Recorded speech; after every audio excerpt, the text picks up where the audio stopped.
Syndicate ಬ್ಯಾಂಕ್ನ ವಿದೇಶಿ ವಿನಿಮಯ ನಿಯೋಜಿತ ಶಾಖೆಯನ್ನು ಕುಂದಾಪುರದಲ್ಲಿ ಉದ್ಘಾಟನೆಯನ್ನು ಮಾಡಲಾಯಿತು.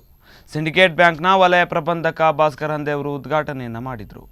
VM Giridhar, register office Manipal, H Shashidhar Shetty, proprietor of Shankaranarayana cashews ಹಾಗೂ ಸಿಂಡಿಕೇಟ್ ಬ್ಯಾಂಕ್ನ ಉದ್ಯೋಗಿಗಳು ಈ ವೇಳೆ ಉಪಸ್ಥಿತರಿದ್ದರು.